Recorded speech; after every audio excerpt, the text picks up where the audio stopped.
I was completely taken aback when my husband Jonathan suggested out of the blue that I should move back to my parents' house, even though they were already living with us.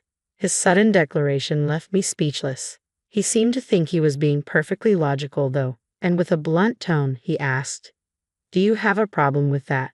Don't argue with me. I'm fine with divorcing you if you do." His behavior had grown cold and distant recently, and I'd been wrestling with my own frustrations. I had even considered the possibility of divorce, but I never imagined he'd be the one to force me out of our home. After all, I was the one covering our $3,200 monthly expenses. Did he even recognize that? As I stood there in disbelief, he grew more agitated and demanded, "Leave this house now. My parents won't feel comfortable with you here." I couldn't understand why I was suddenly the one who had to go, but in that moment, I agreed. "Fine, I'll take all my things with me," I replied. He seemed satisfied with my compliance and, without another word, said, "Then do it," before walking away. Without hesitation, I contacted a store to sell my belongings. "My name is Betty, and I live with Jonathan, who's 3 years older than me."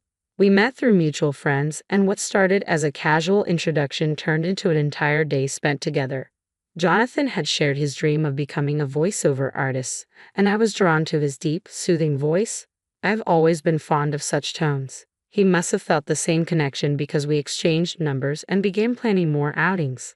Before long, we were in a relationship without ever formally discussing it.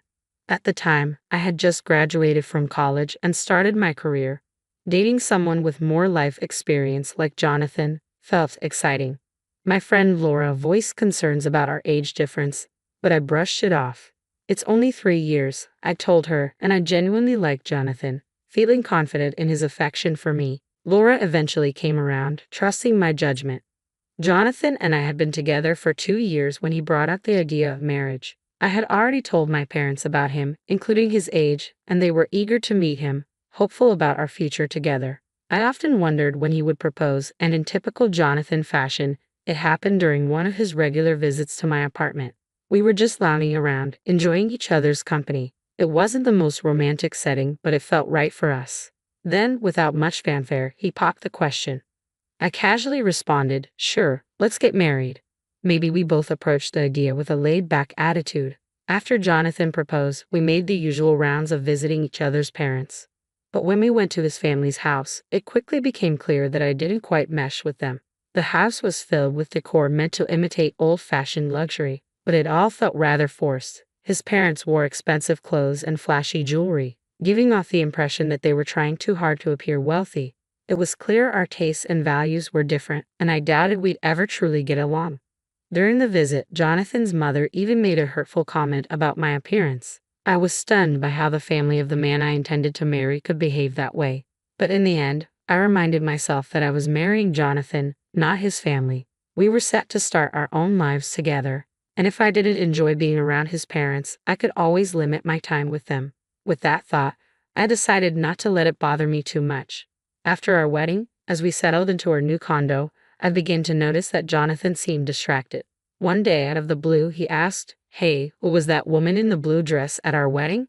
Given that several guests had worn blue, I couldn't immediately figure out who he meant. "Which woman in a blue dress?" I asked, trying to jog my memory. "You know, the one who gave a speech as your best friend," he clarified.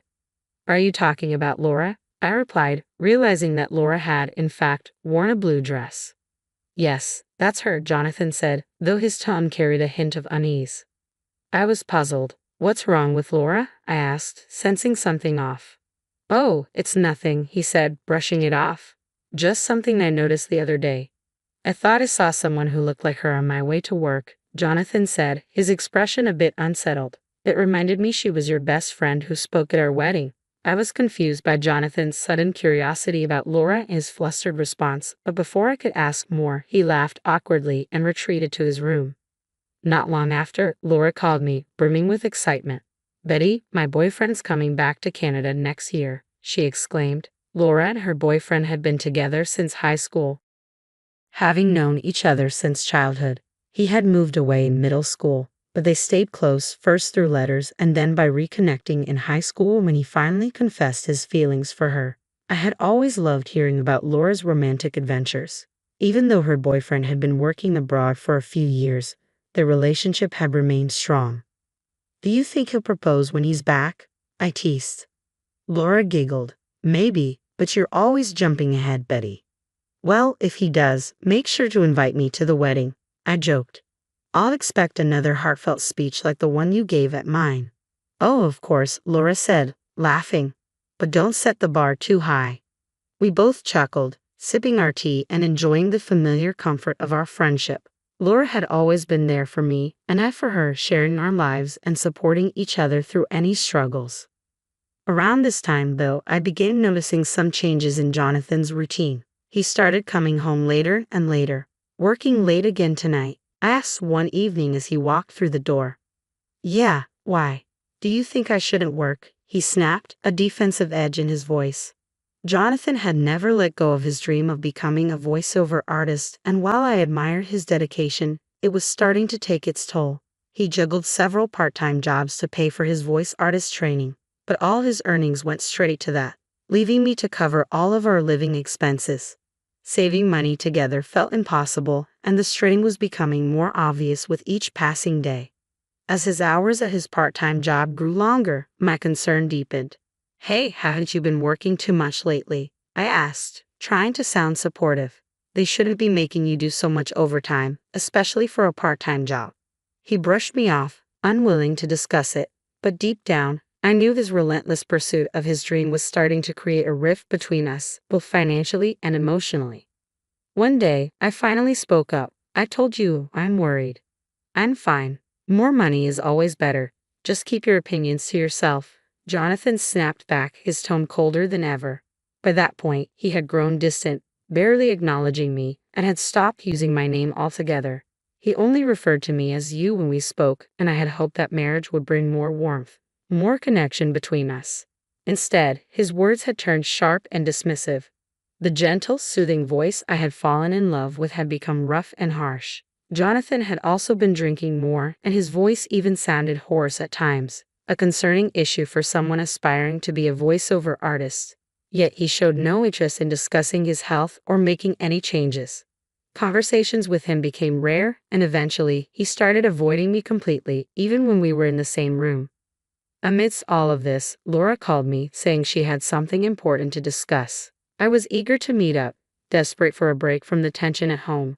We decided to meet at a cafe, and when we arrived, Laura carefully chose a booth with a clear view of the counter and staff. "You picked this spot on purpose?" I asked, noticing her cautious demeanor. "Yes," she replied, her expression serious. "I want a place where the staff can see if there's someone suspicious around." "A suspicious person? Is that what you wanted to talk about?" I asked, growing concerned. Laura nodded, her face tight with worry. She explained that ever since she left her job a month ago, she had felt like someone was following her. Lately, she even sensed she was being watched on her days off. The reason she picked that particular booth was because she feared the person might try to eavesdrop on our conversation. "Have you gone to the police?" I asked. "I did, but since there's been no direct contact, they said there isn't much they can do," she sighed. "What about your boyfriend? Isn't he coming back next month? Maybe he can help," I suggested, hoping she had someone nearby for support. "I'm planning to talk to him, but I wanted to talk to you first. You're closer," she explained, her voice tinged with unease. The weight of Laura's words hung in the air, and as we sat there, I realized that both of us were caught in unsettling situations. Her with a potential stalker, and me with a marriage that seemed to be unraveling before my eyes. I understood Laura's need for immediate support. She hadn't gotten a clear look at her stalker, making the situation even more frightening. She couldn't tell if the person was a man or a woman, and the constant fear was wearing her down. Determined to help, I discreetly started watching from a distance, hoping to identify who was following her. At the same time, I was wrestling with my own troubled relationship with Jonathan, but I couldn't bring myself to talk about it yet. Then, I made a shocking discovery. The person shadowing Laura was none other than my husband, Jonathan. He had always claimed to be working late, but I noticed that after his shifts, he would linger near Laura's workplace and follow her when she left. Seeing him do this was beyond unsettling. The man responsible for my best friend's fear was my own husband. Jonathan's behavior completely shattered my perception of him. The man I had once loved, The one I thought I knew now seemed like a stranger. That disturbing grin he wore as he followed Laura chilled me to the bone, and the love I had once felt turned to ice. I knew I had to tell Laura the truth. I urged her to move immediately for her safety. With help from her colleagues, we arranged for someone to drive her from the underground parking lot to her new residence, taking every precaution to ensure she remained safe. As Laura made her escape, Jonathan's frustration grew. His anger eventually erupted. "My parents are going to live here, so you need to go back to your parents' house," he demanded one day, completely out of the blue. I was shocked by the sudden and unreasonable ultimatum. "If you have a problem with that, then I'm fine with divorcing you," he spat, losing his temper. Though I had already considered divorce many times before, hearing him say it so callously hit me hard. The reality of our crumbling relationship finally became undeniable. I couldn't believe Jonathan thought he could just kick me out of the home I was paying for $3,200 a month, every single month. Did he even remember that? I gave him a skeptical look, but he just snapped, "Just leave already. My parents can't move in if you're still here." His words didn't make any sense. "Why do I have to leave?" "I don't understand," I said, trying to keep my frustration in check. "Okay, I'll take everything I bought with me," I replied calmly, despite the whirlwind of emotions inside me. Jonathan, impatient, waved me off. "Hurry up, then," he muttered as he walked away. Wasting no time, I contacted a local buyback service. The next day, they arrived at our apartment. Jonathan watched with a smirk, thinking I was just packing up to leave. His smugness quickly evaporated when the workers began evaluating all our furniture and appliances, everything except for the items in his room. Once the staff finished, they handed me a quote. "The total value is $299,000, the worker said. "Okay, sell it all," I replied without hesitation. Jonathan's shock was instant. He grabbed my arm, his voice panicked. "Why are you selling everything? My parents are going to live here. How can they without any furniture?" I pulled my arm free and looked him dead in the eye. "What do you mean? When we got married, you told me you were broke because of your acting classes. You asked me to handle the rent, the furniture, and all our living expenses. Now, with your parents moving in, you can cover the $3,200 a month yourself, right?" Jonathan went pale as reality hit him. Desperate to save face, he tried to regain his composure. "You think talking about money will stop the divorce? Who do you think you are?" he sneered. "I've already gotten close to a rich lady," he added, striking a ridiculous pose. His words made my blood boil, but I stayed calm, remembering how Jonathan had been stalking Laura recently. If that was his idea of getting close, his perception of relationships was more twisted than I thought. Laura, who came from a wealthy family, her grandfather a successful businessman, and her father his successor, never flaunted her money. She lived just like the rest of us, modest and down to earth. Jonathan, however, must have found out about Laura's background and saw her as a ticket to the life he wanted. It infuriated me that he thought wealth made someone more desirable, but I knew the truth. Laura would never be interested in him. She had been with her high school boyfriend for years, and he was returning soon with plans to marry her. Jonathan's delusions would crumble soon enough, and I wasn't going to be around to witness the fallout. When I mentioned that Laura felt uneasy because someone had been stalking her, Jonathan was taken aback. He was shocked to hear that Laura found him creepy and that they weren't as close as he believed. "I always walked Laura home," he protested defensively. "You're lucky I didn't call the police," I shot back, my tone sharp. "But I didn't know she had a boyfriend." "He's been away. She picked me over someone she doesn't know," Jonathan insisted, trying to justify his misunderstanding of their relationship. "They've been writing letters since they were kids and talk almost every day. Unlike you, who only has part-time jobs, her boyfriend is successful. Even her dad likes him," I pointed out. Jonathan's expression turned profoundly sad as the reality of the situation sank in. It was clear that his fantasies about forming a relationship with Laura were just that, delusions. As the movers arrived to take our belongings, Jonathan seemed somewhat relieved. "I guess you're all I've got now. You'll always support my dream of becoming a voiceover artist, won't you?" he asked, attempting to appear unfazed. I met his gaze with steely determination. "Sorry, but I've already begun divorce proceedings. From now on, we should communicate through our lawyers," I said coldly. Thinking I still had feelings for him, Jonathan clung to me. "Don't say that. Haven't we been getting along all this time? We've been getting along ever since you discovered that my best friend, Laura, is wealthy. You've become distant and started spending time with her right after our wedding. I realize now that I made a mistake, I continued, my voice steady. Jonathan broke down in tears, and despite being older, his childish weeping only made him less endearing to me. I could no longer bear to be near him.